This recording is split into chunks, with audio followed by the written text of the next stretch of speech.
akhirnya sakitnya itu meninggal. Ketika masih sakit, beliau merintahkan keluarganya untuk memanggil Pak Fulan, tidak disebutkan namanya. Itu bilang ya sama si Fulan supaya nanti kalau saya mati dia memandikan saya. Akhirnya betul Imam Syafi'i meninggal, berita meninggalnya sampai di Fulan. Akhirnya Fulan datang takziah, ketemu keluarga, bilang begini, coba mana berikan ke saya catatan-catatan Imam Syafi'i, catatan keuangan lah. Akhirnya catatannya diserahkan kepada si Fulan. Ini dibaca, oh ternyata di catatan pembukuan keuangan tertulis ala Syafi'i sabuna alfa dirhamidainin, Imam Syafi'i punya utang 70.000 dirham. Nah wes, astagfirullah. Fulan akhirnya nyanggup pinggih niki utang Imam Syafi'i kula tanggung, kula lunasi. Soale kula di Bekasi mrene niku ngedusi, maksudnya cara kula ngedusi Imam Syafi'i mboten ngedusi jenazah, membersihkan Imam Syafi'i dari utang-utangnya selama ini. Tuh, akhirnya bosi dibayar kabeh. Berarti lakone wong iki. Saya tadi yang kembali ke cerita apa tadi? Duduk menggali dapur dapat uang itu tadi. Akhirnya saya kunjungi rumahnya di Mesir itu. Rumah laki-laki. Akhirnya betul ketemu alamat rumahnya. Saya lihat anak cucunya, wah banyak sekali. Ini terlihat berkah sekali keluarga ini.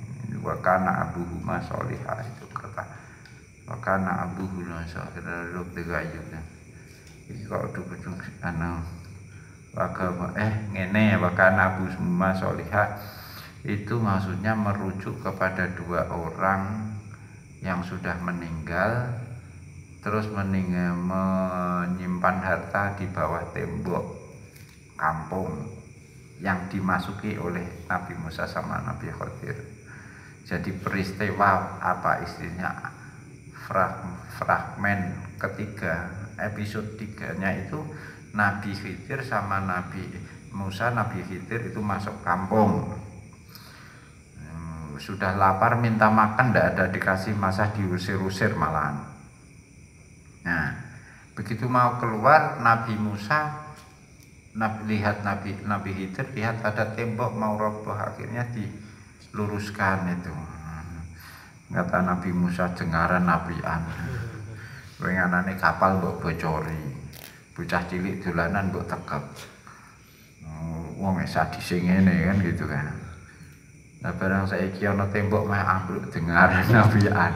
Kok ora saduk sisan ngono kan gitu kan itu. Delok wong sampean niku ketoke wong ngono bakal saduk. Nah, akhirnya diceritakan. Ya sudah, ini kamu tidak tahu semuanya, saya jelaskan sekarang. Jadi tembok yang saya benahi, saya perbaiki lurus itu, di bawahnya ada harta karun peninggalan orang tua. Nah, harta karun ini sedianya nanti untuk anaknya yang masih kecil, masih yatim, sekarang diasuh oleh keluarga. Nanti kalau anaknya besar ini, nanti dia akan bongkar itu tadi, harta yang disimpan di bawah tembok itu. Jadi ternyata seperti itu. Kan tadi ada kisah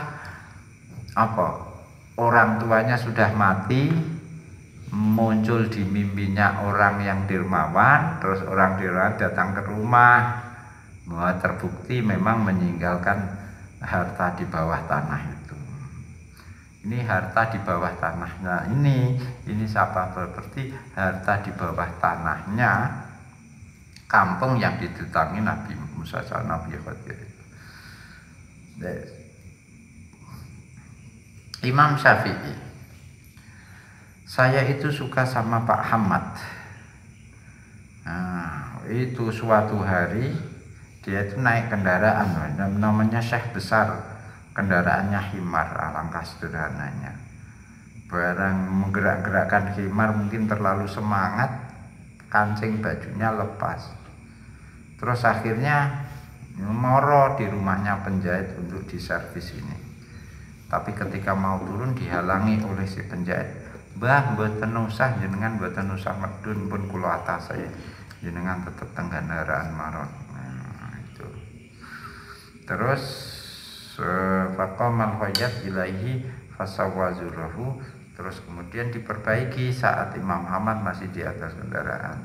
Nah sekarang bicara opah, Imam Ahmad ngupahi sama si tukang ini tadi jahit ini 10 dinar.